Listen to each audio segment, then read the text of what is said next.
I think we have to look towards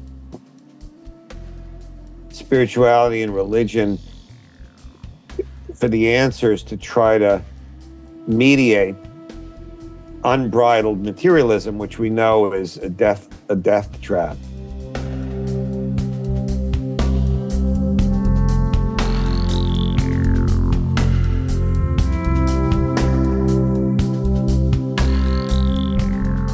Hey everyone, it's Mindrolling Raghu, and I'm back with two of the classiest friends that I have, David Silver and Danny Goldberg. And we've done stuff forever together. And no, I appreciate you guys. And I said when the thing opened up on our Zoom, to see the three of us together, we did stuff that, Danny, of course, Danny Goldberg, and he had a podcast on the network in the earlier days, and has been deeply involved in the music business to this day. And basically, David and I kind of played with him at one point.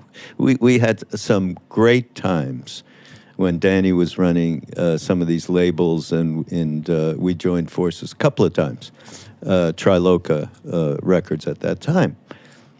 Anyhow, welcome, both of you, Danny, David.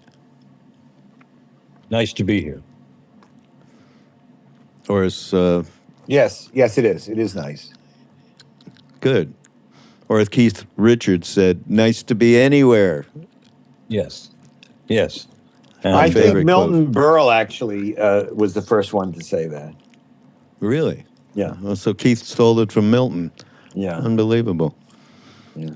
I want to start with something that will be a jumping off point. I was telling this to David, but I did a podcast the other day with a man named Andy Carr, who was a student of Trungpa Rinpoche's all the way back then, and wrote this really lovely book. And in this book, and he quotes many of his teachers and so on, including Trungpa.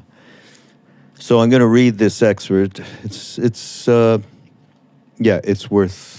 worth hearing.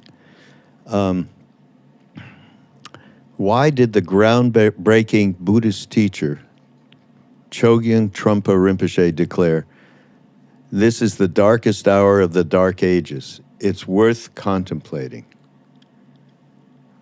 The darkest hour of the dark ages. So Andy says, this is an age of extraordinary material progress. In the developed world, most of us enjoy lifespans, comforts, and possessions that are beyond the wildest dreams of even kings and queens of former times, let alone ordinary folk. And yet this immense bounty has its somber side. All these material advances have not been able to bring us genuine freedom or lasting happiness. We spend our lives trying to feed a deeper hunger for security, comfort, entertainment, without ever getting to the source of our discontent. Today, consumerism is rampant. Inequality and oppression are everywhere. The accumulation of knowledge is valued more than the insight needed to use it wisely. Human exploitation of the natural world has been disastrous for many of the beings with whom we share the planet.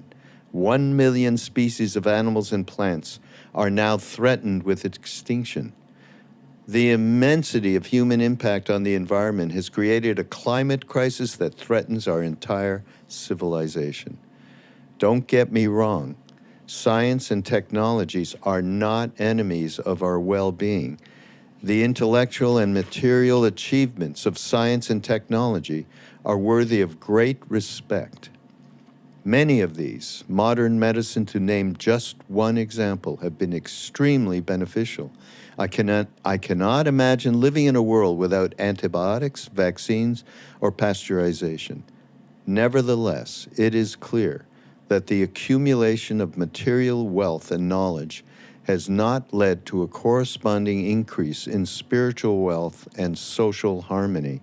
Trungpa Rinpoche diagnosed the cause of this failure. The river of materialism has burst its banks. The materialistic outlook dominates everywhere. and the mind is intoxicated with worldly concerns. Anyhow, that's our little jumping off point as to where we are in our world, in our culture, in our particular society, which it seems to be, talk about it's just a village. We are not much different than any other societies in terms of this basic premise that he espoused here. Thoughts? Well, you can't have everything. Can I quote you on that? Sure. Well, it does seem to be a dark time for us, but it's relative, isn't it? I mean, it's always relative. And to say it's the darkest of dark times is a statement from Trungpa, who knew a lot more about everything than I do. So I really don't want to dispute that. But of course, life is made up of trillions of moments. And for individuals, some of those moments are incredibly joyous, no matter how dark the context is, either societal or global or political or economic. However, we are living in a time when, particularly in America, idiots are being elected on sort of on a regular basis. And that is a sign, I think, of something of what he was talking about. Why?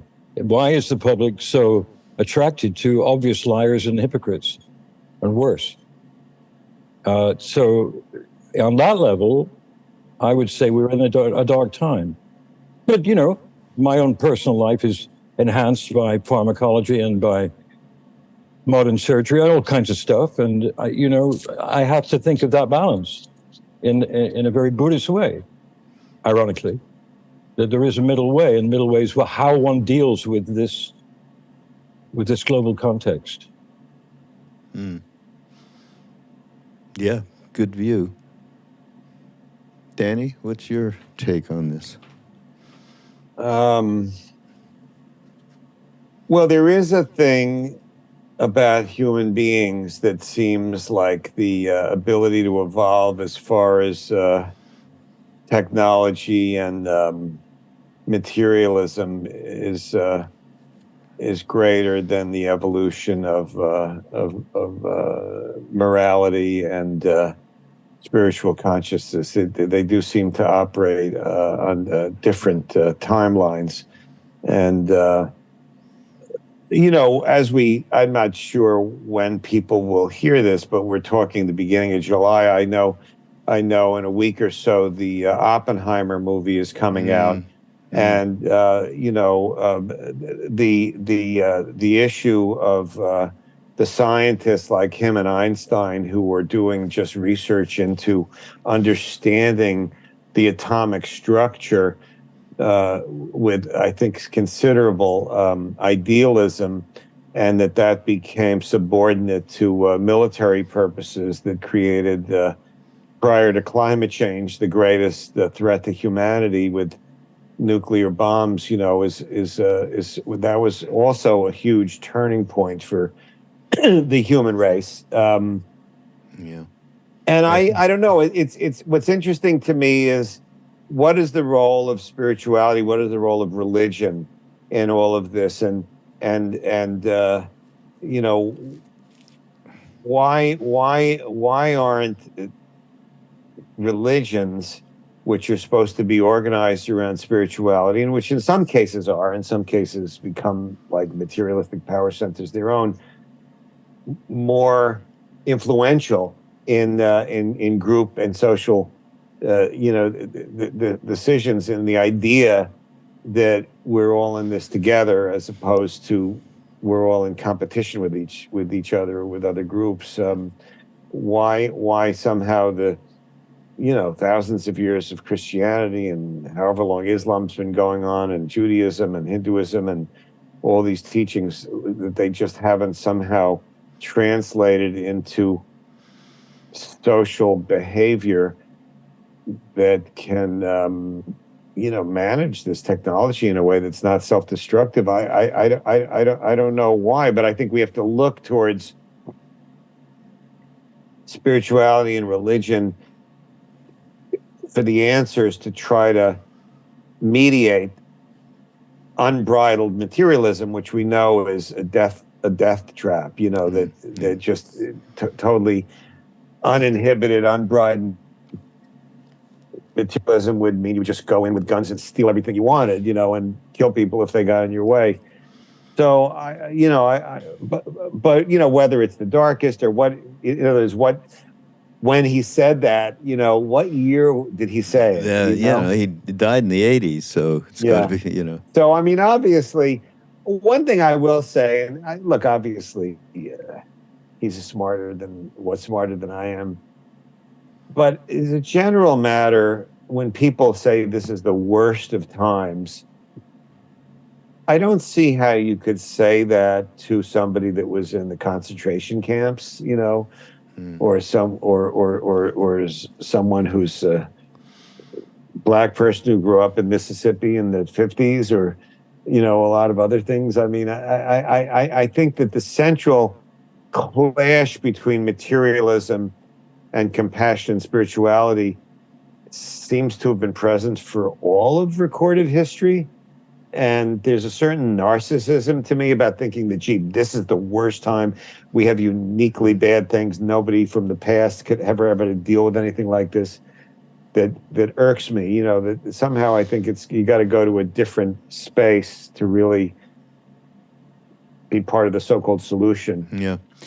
Although, in terms of this particular time, environmentally, I think that, you know, many people say we're past a tipping point on Well, it. just as we speak, this summer, it's kind of mind-blowing. Some of the temperatures, I know. And the flooding, and I mean, it's just a very Armageddon-ish. Armageddon-ish. The human race, look, who knows what it'll be, you know, when we all have kids, you know, what the rest of their lives will be like when we're on another plane. I mean, it's unbelievable, the inability of any.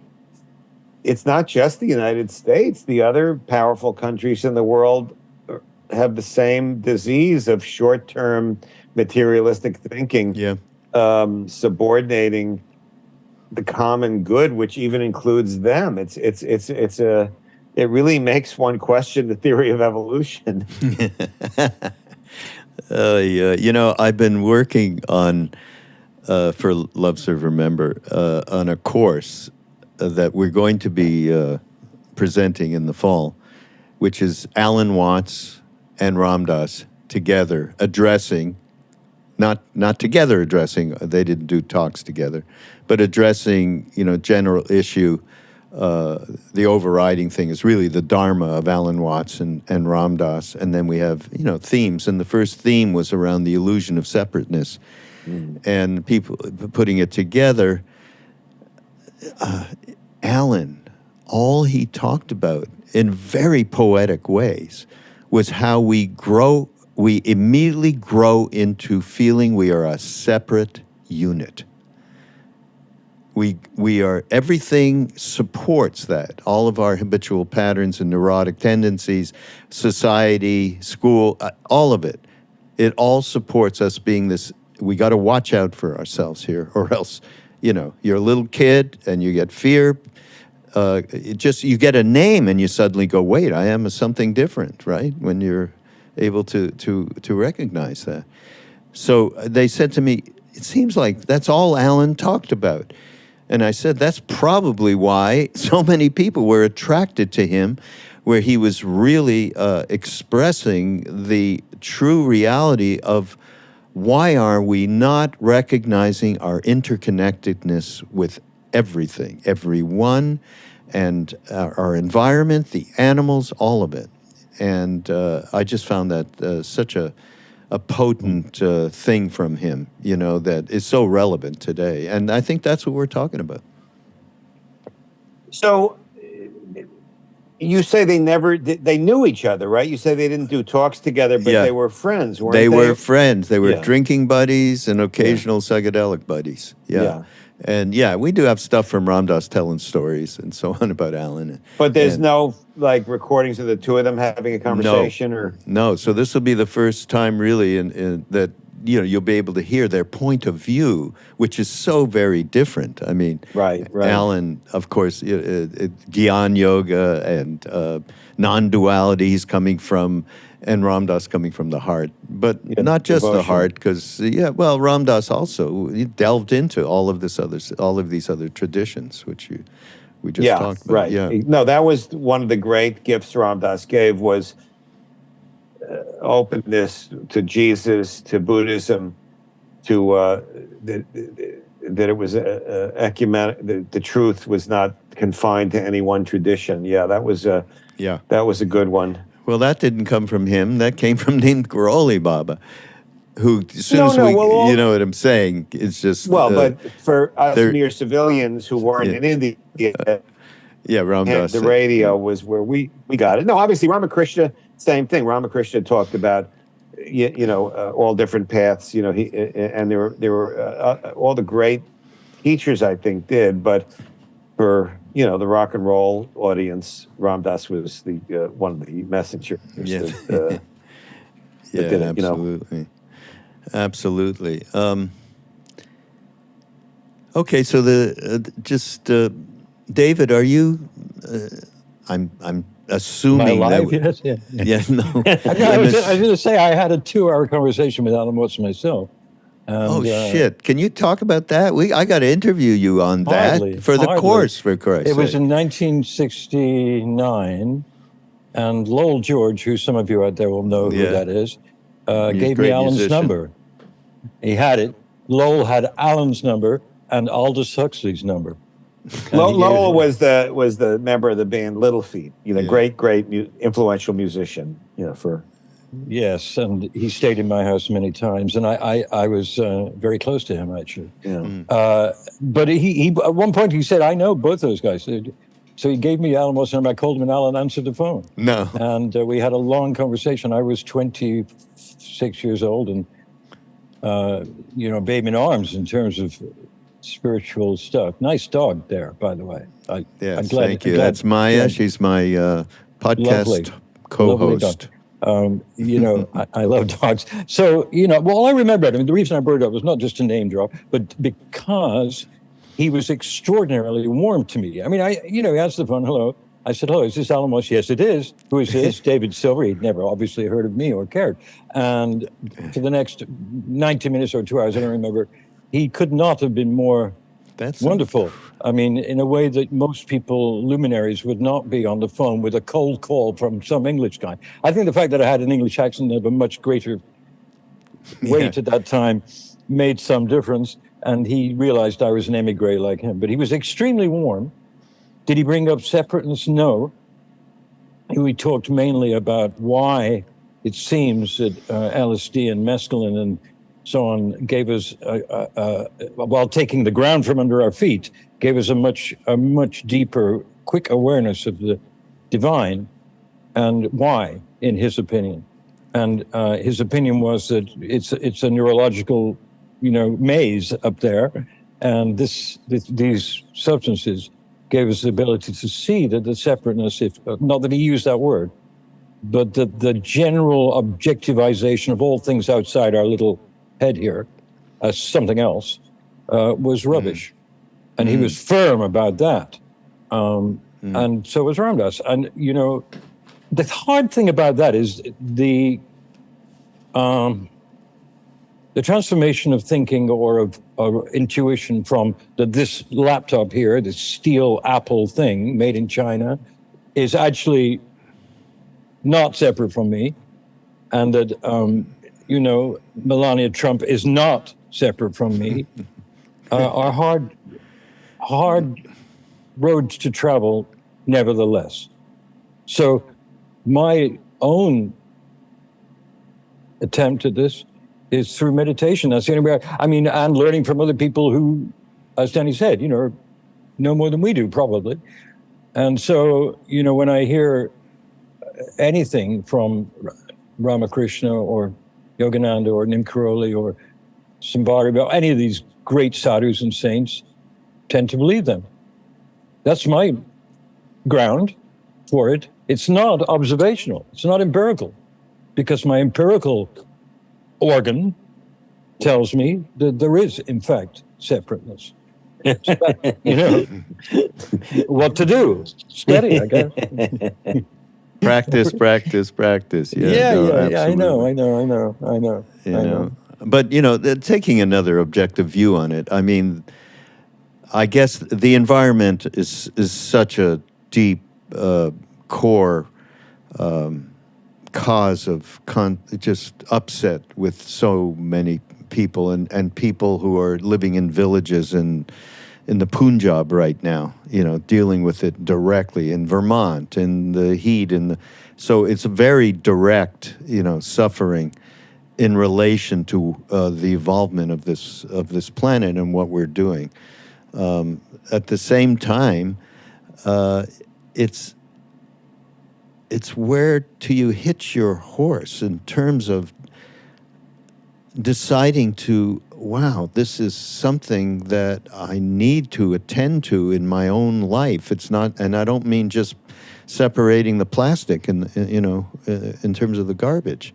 It's like, and I go back to this issue. That's why I love that conversation that you had with Alan was very much of what I've been hearing as they've been developing these talks for me to, just take a listen to, around the ridiculousness that we are not interconnected, that we walk around thinking we are not connected. And, for that, I mean, he was just extraordinary. But then, so it's the will to take a step. And that doesn't mean it's not social action of some sort related to any one of these subjects, but it's about that inner social action, which Ram Dass used to say, that's what we are doing in terms of this Love, Serve, Remember Foundation. That's what we are doing. We are allowing people to work on themselves so they can change, and that change will reflect in the hearts of everyone they meet, which seems like a simplistic thing, but is so real. And so, in my mind, very much needed as an example that, yes, no, we are absolutely connected. So, yeah, I think, David, when you talk about meditation as a possibility, a chant, whatever it is that you do to get to the place where we are not separate, we are connected. And, I like to think mindfulness of just walking around and understanding our self-interested motivations is another big step, no? Yes. I think that's all undeniable. I think it would also help if we expanded the Supreme Court. Because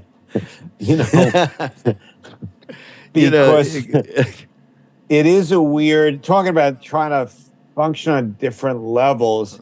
Yeah. And I totally am down with the idea of not demonizing people who one disagrees with, especially since, I had strong opinions 20 years ago that I don't even necessarily agree with. But, there is a weird thing in the United States to the extent, I think probably a lot of people who listen to this are in the United States, that, we don't really have the majority rule. We have structures that were created in the 18th century with the purpose of having a minority rule the majority, and the interests. These all are real things, and I was just in Athens, and I'm so awestruck by always the ruins there, of the Acropolis, and remembering Pericles kind of was the vehicle through which the West, as we know it, whatever's good about the West, traditions of education, democracy, and other things kind of started. And, I think democracy is still probably the best chance of getting sane, non-self-destructive social behavior and encouraging anything. And it's scary because sometimes most people disagree with what I believe in, and then if you believe in democracy, you have to live with that. But right now there's this weird disconnect between majority opinion on a lot of things, including the importance of regulating industry and the economics in the service of reducing the climate catastrophe. And it's a real thing, to try to get them. And I think all over the world, you've got minorities of people who have some narrow materialistic interest at the expense of everybody else. So I don't know. Democracy's not quite at the level of the greatest cosmic philosophies that you properly focus on here.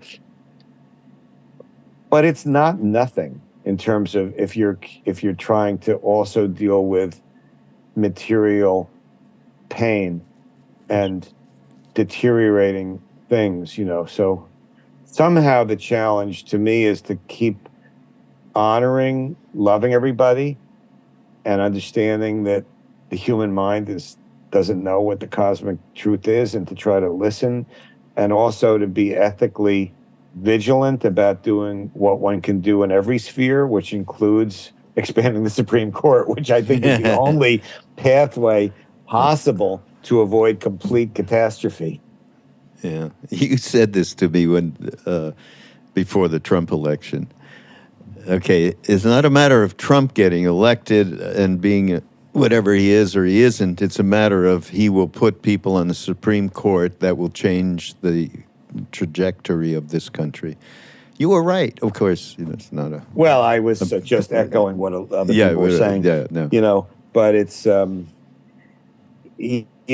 remember someone whose name shall not be mentioned saying, "I thought the only problem with Trump was his comb over," which I thought in your home at that time, a person we won't mention. Okay, and I don't remember who it was. That was not really actually the essence of the issue. But look, I know that the anger, that what he's appealing to is a sense of people feeling invisible, ignored, and separated big time, and separated, and it's a thing. But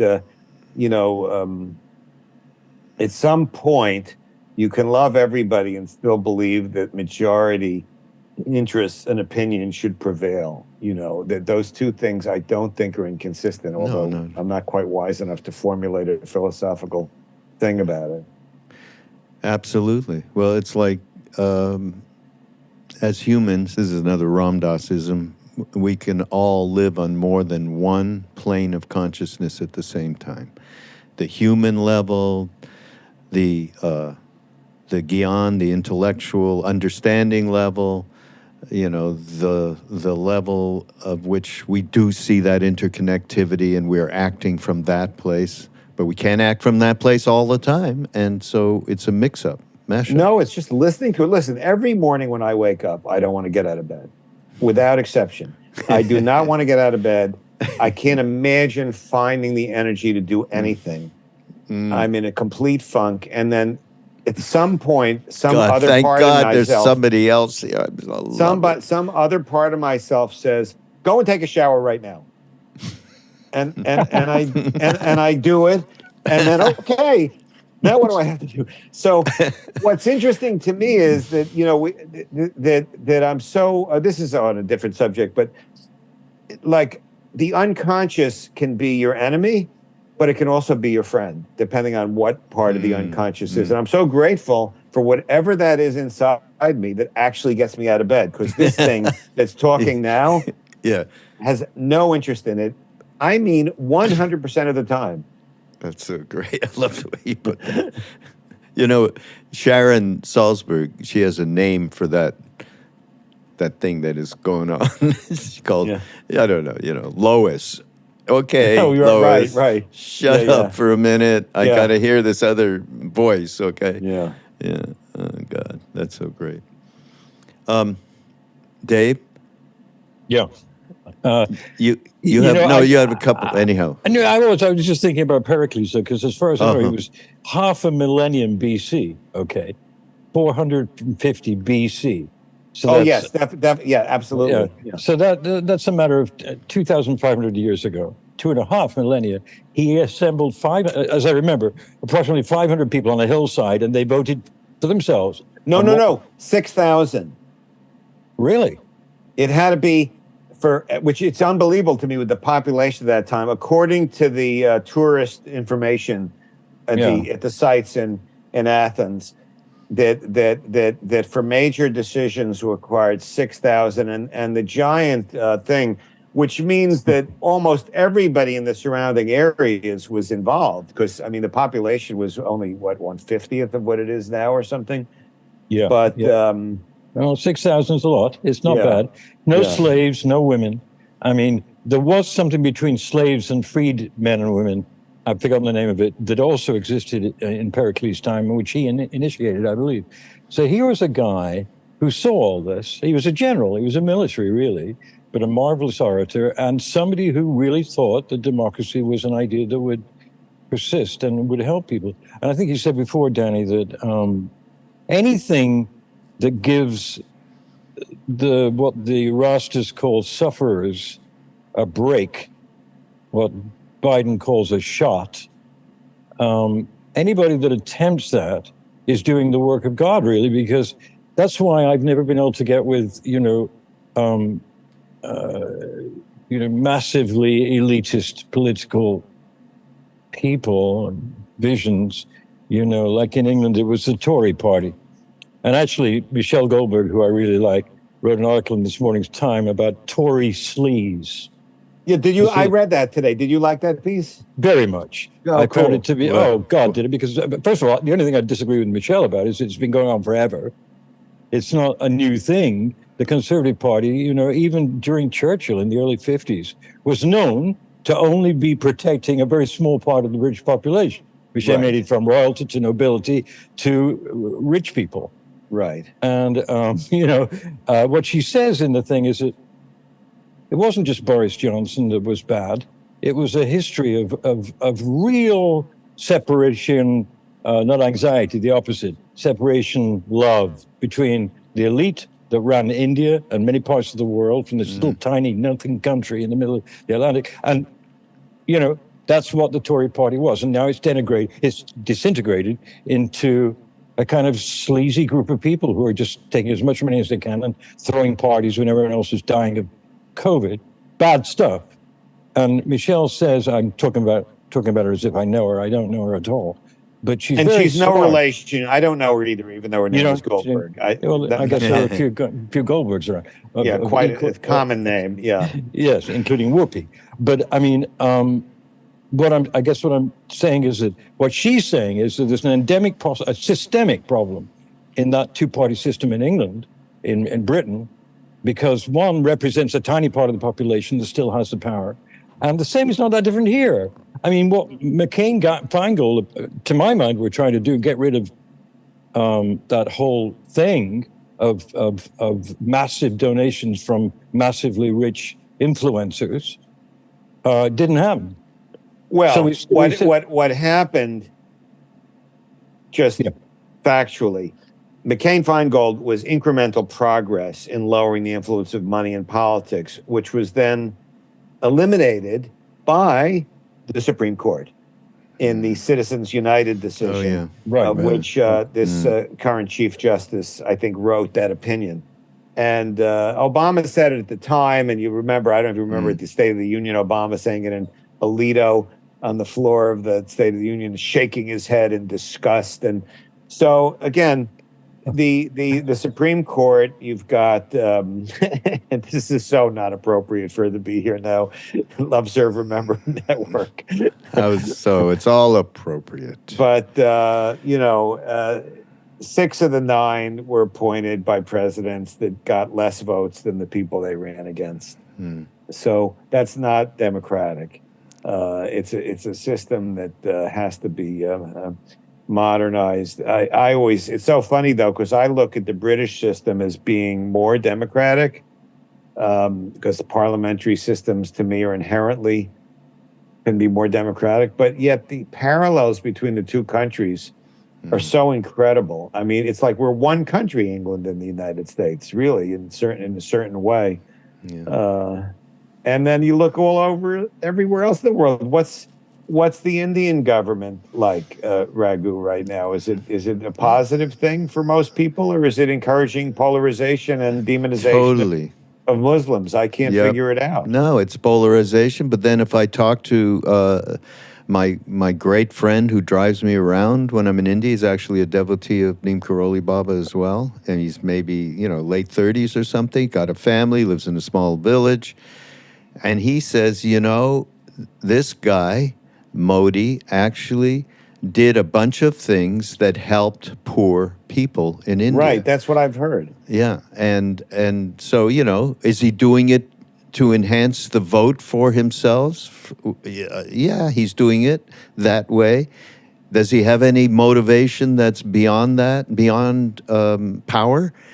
Maybe. Who knows? No, that's the mystery of human beings, because it's these imperfect people are vehicles of a cosmic thing. Sometimes, look, Huey Long, people in Louisiana, I think a lot of poor people were better off with Huey Long, although he would have for sure been an American Mussolini had he become president, Yeah.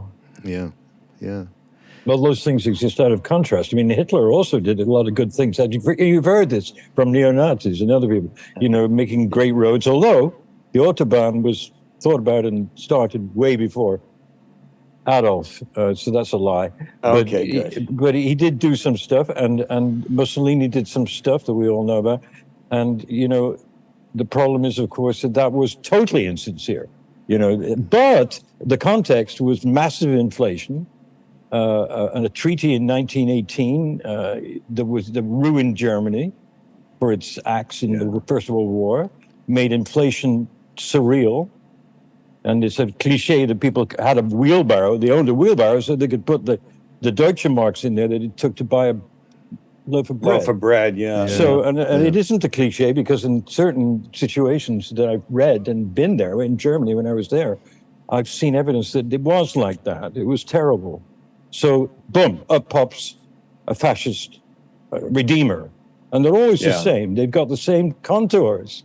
They really do. Bolsonaro in Brazil is an absolute, won't say the word, but MF of the deepest order, although I'm not separate from him. Oh my God, it's hard. So fucking hard. But anyway, there's a guy who was absolutely putrid. One doesn't hear that word that much these days. He was just the worst thing imaginable for the Brazilian people. And yet was popular, and people sort of seemed to like him. So it's a context before the demise of democracy in each individual. Well, look at it now. Sweden and Finland, we think of them as being advanced countries. Right-wing governments and leaders. But a right-wing Swede, like Bernie Sanders, would be on the right wing if he lived in Sweden. It's like the map of debatable issues is so different. I suppose it's the most right wing Swedes still, they have health care for everybody. There's no college debt. There's there's real social nets there. That's the status quo now. But if elitist or fascist governments continue, those are the things that they erode. So there is always a danger of those things being eroded, because they've been eroded here. It's true. Badly. I mean, think of what happened in the Supreme Court in the last few weeks. Disastrous decisions against people who are defenseless, basically, us, and even more so, African Americans and the rest of the minorities that are trying to get some kind of placement and some kind of valency in the society. And it was just wiped out that's what disturbs me is, and as you said, Danny, got to expand that thing. I mean, I don't understand these rationales and say, well, if we expand it then, someone else will expand it later. Fine, let's do it for now. Let's put some Merrick Garlands in there or whatever, I mean. All right, I want to go back to... End of rant there. I'll go back to our separation issues, but you, David, you have a couple of things that you wanted to share that I thought would be interesting. Yeah, I wanted to look for some quotes from non-politicians. Thank you. And I found 3 of outstanding fame, if not glory, but some glory too. First one was from Nietzsche, who is often falsely designated as being the father of fascism, which is simply not true. But anyway, he made a statement which I really liked. He said, democratic institutions form a system of quarantine for tyrannical desires. In other words, he's saying that democracy really is a moment in between other worse moments. It's a quarantine pushing away those that would subjugate people for their own purposes and for their friends. And they are a time when the tyrants have to disappear. They're just not liked, loved, or anything. But those times are short. So Nietzsche was basically saying, use this time. And Nietzsche was at a time when Prussia was a dominating, oppressive force in the world. Sort of like the Soviet Union or Hitler's Germany. Like what time period specifically? I suppose it was in the 1870s. Franco-Prussian War, right. The institution of all kinds of separation in Europe, and fighting between France and Germany and France and so on.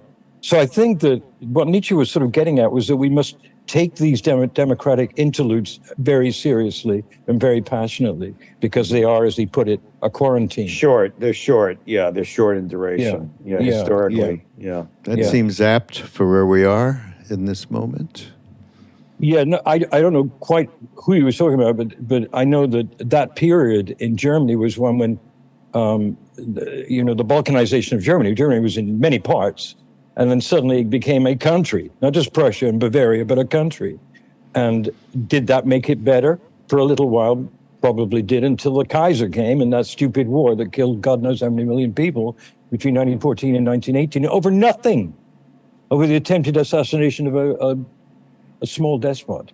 So, I mean, the 20th century, as you said before, Danny, at the beginning of this, it's all right for us to moan and groan about whatever we do, but is it worse now than it was in Germany in Auschwitz time? For most people, it's worse then, I think, but for an individual, it could be worse now. That's the weird thing. I agree. Climate change is a unique existential problem. Yeah, so is a nuclear holocaust was existential. Yeah. But the sort of human behavior, I still think it was worse 100 years ago. Certainly in terms of women having any power, that's a global thing. But what's the other quote? You said you had two of them? Two more, yeah. Or two more. Okay. This one is rather short. This one is very, I don't know. He said, I'll tell you who it is. You meet saints everywhere. They can be anywhere. There are people behaving decently in an indecent society. There are people behaving decently in an indecent society. And therein lies, as Kurt Vonnegut said, a great deal of redemption, because as one talks and works around the world, the social contract is basically intact, except in places where it's been systematically destroyed, as in a fascist nation. And even then, then between small groups of people, tremendous love and oneness is possible. It's something to do with once you get into these big scales where all the categories. Yes. Yeah. And the other one is by a very famous philosopher, and his statement was, hatred is a disease in the body of freedom. And that's by Mr. Frank Sinatra. That's so great. Frank had, there'd been a series Frank the philosopher. Well, there've been a series of things on I believe, Facebook recently, pinpointing Frank's individual attempts against racism, which were many. Incredible. Yes. This is an example where my own opinions changed, because I was so anti-Ronald Reagan that the fact that Sinatra was hanging around with him and there was a certain stylistic thing about it that I found offensive. And then looking objectively at the totality of what he did with his life, overwhelmingly positive, no question about it. I'm really for me, that's an example where I've really changed my feelings about somebody, and it just remembers like these feelings are so ephemeral. You have some strong opinion, and then it's like boom, you know. Yes. Yeah. Well, Sinatra's a good example because I mean, But he's a great example. He's a great example. He was marvelous, along with with people, obviously with Sammy Davis Jr., but with many other people. Who he would say to the head of the Copacabana, "I'm not performing here unless Sammy gets in the front door and opens for me." And the guy would go, "Wait a minute, what are you talking about? You've got to, no, I have to do nothing. To hell with you. That's an indecent thing you're doing." And no, he was definitely on the right side of the civil rights struggles of the 50s, no question about it. And he didn't have to be. He used his power. He also, again, it wasn't the music that most moved me because I'm such a creature of the folk and rock and roll eras, and to me that was my parents' music, but he was a true artist. There's no getting around it. I mean, you look at that. I think there's a 4-hour documentary on him that Alex Gibney did for HBO, and it is kind of like, wow, this guy really did. He was an artist, not just a singer. Yeah, and I mean, on that, part of his artistry and genius was in making popular music echo real conversation and phrasing. Before him, Rudy Vallee, who was the other, and Bing Crosby, to some extent, they did not do that. They had that bombastic, sort of approach to words and lyrics. Sinatra just made it like he was talking at a bar to you. No, there's a reason why Bob Dylan did like 3 albums emulating Sinatra. Yes. Because it seems a little cute to quote him, but the quote itself is sort of interesting.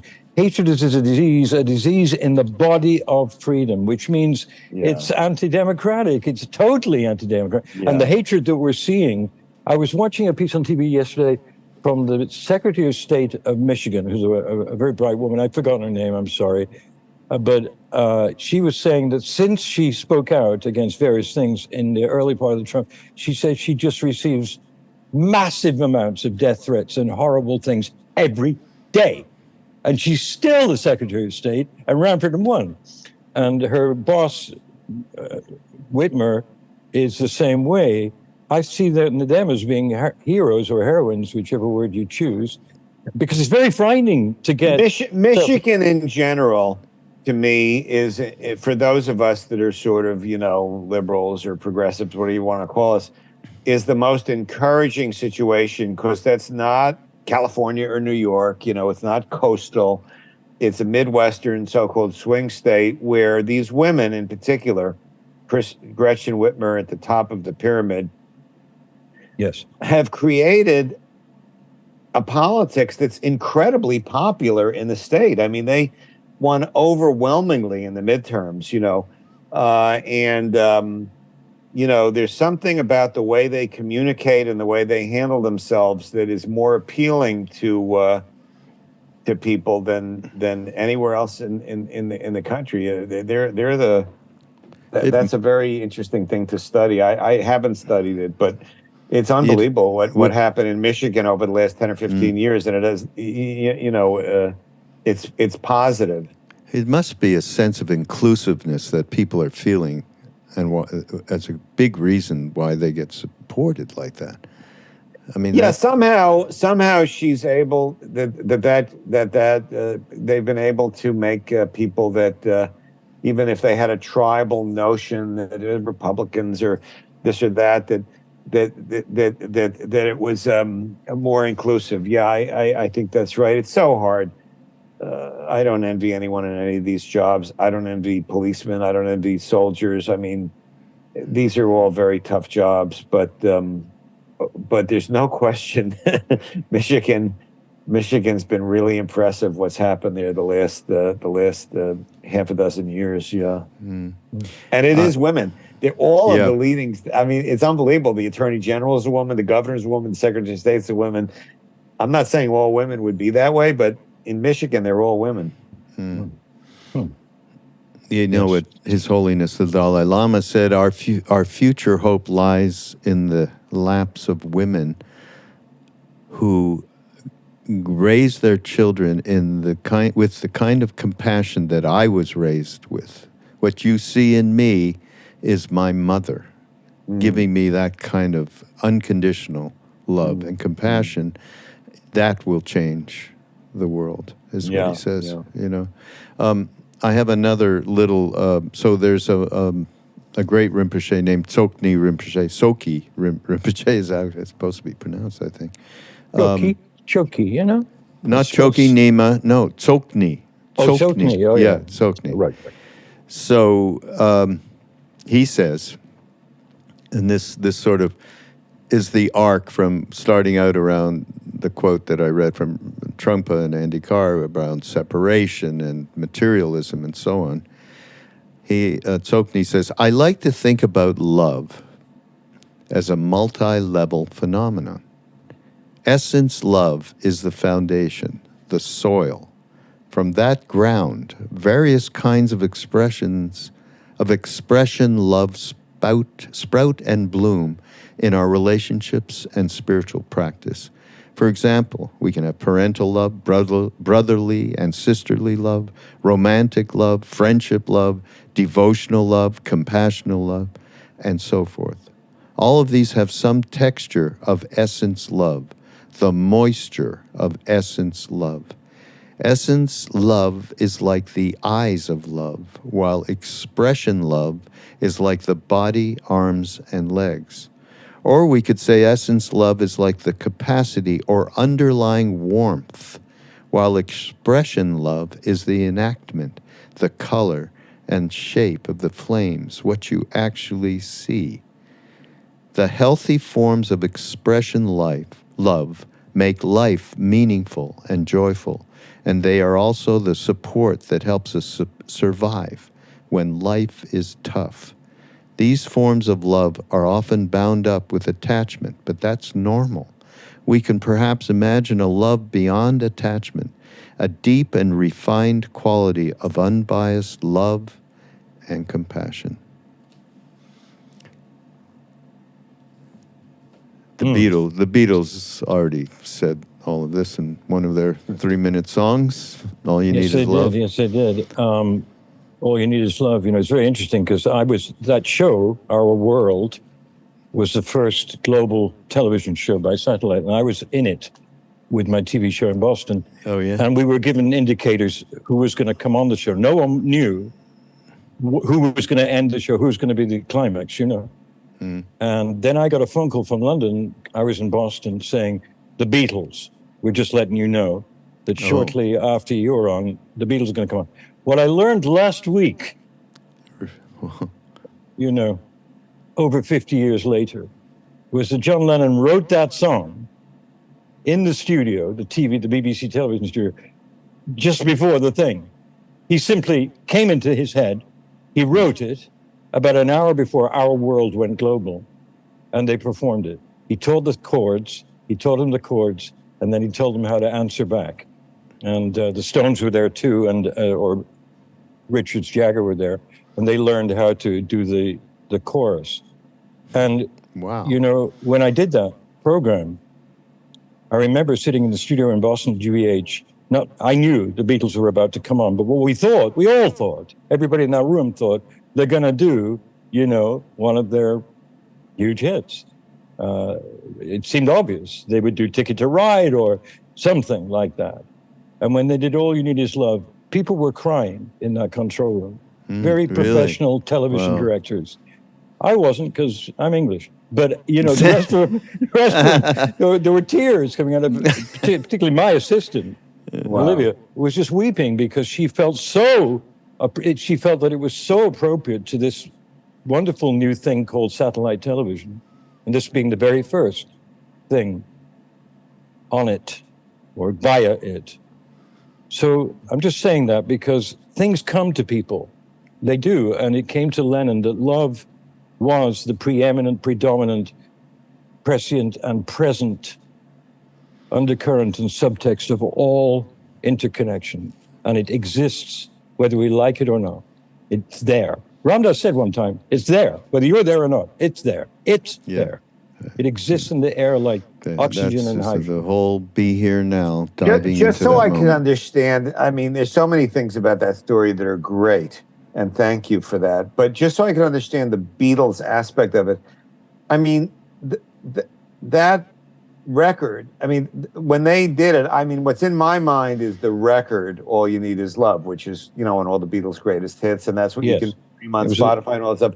And that's a pretty elaborate musical arrangement with like horns, right? Yes, yeah. The one on our show was not like that. If you look at it. So the original version of it was a simpler arrangement.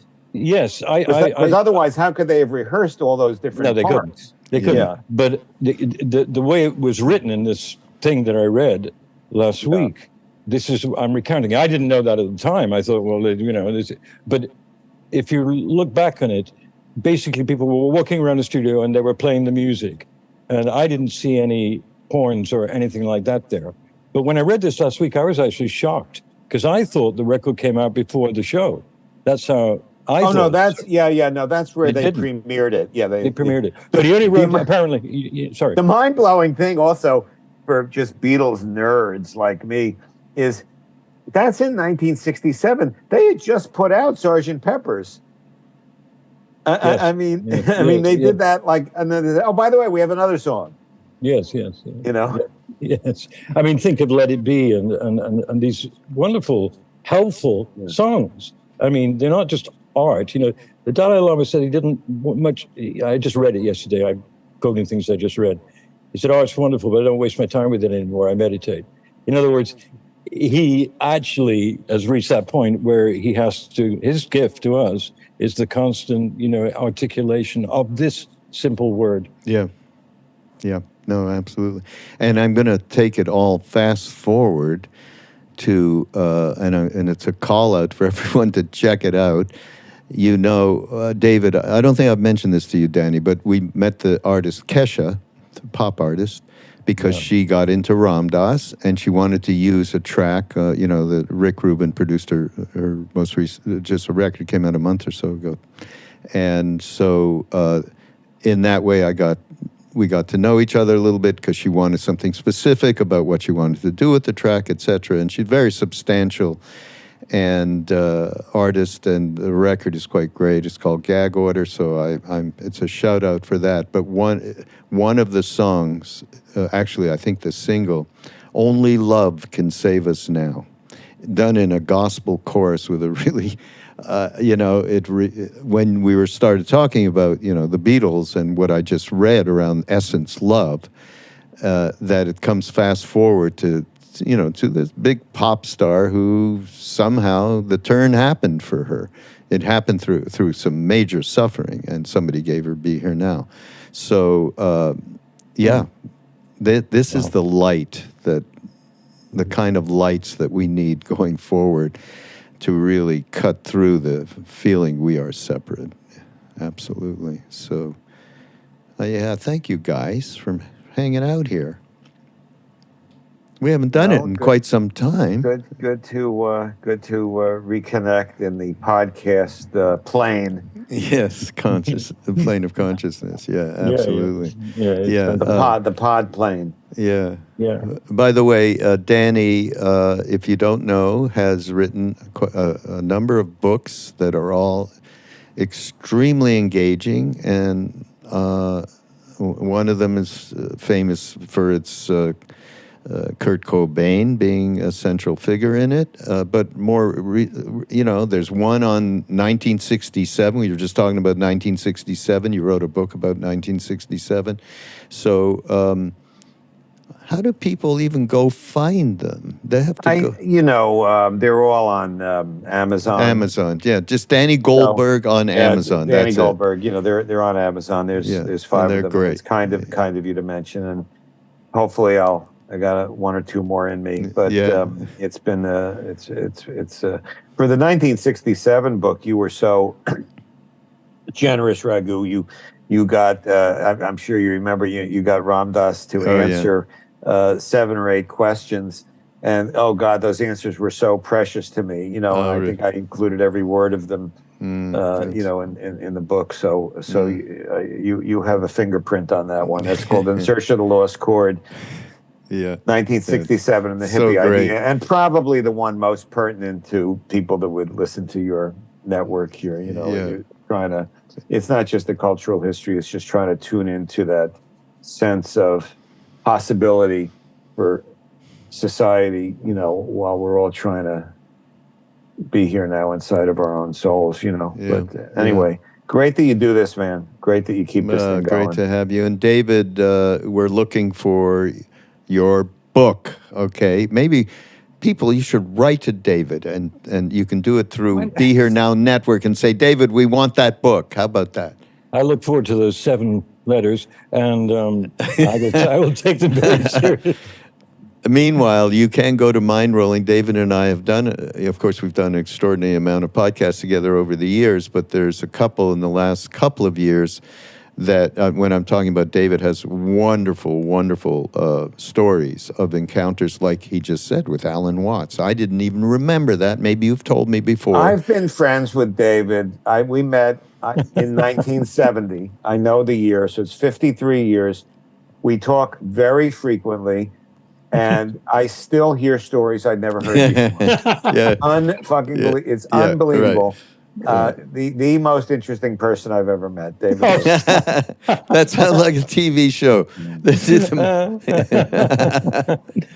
Oh God, yeah. So you can't do this anymore because it's an emoji and it's so overused. But I'm doing it. Okay. It's real. It's like everything. Thanks, Raghu. Yeah. Thank you. Guys. Thanks so much. And all right. This is Mindrolling on Be Here Now Network. Go to BeHereNowNetwork.com and catch so many. Alan Watts is there, for instance, along with Ram Dass and others. We shall see you next week. Thanks, guys.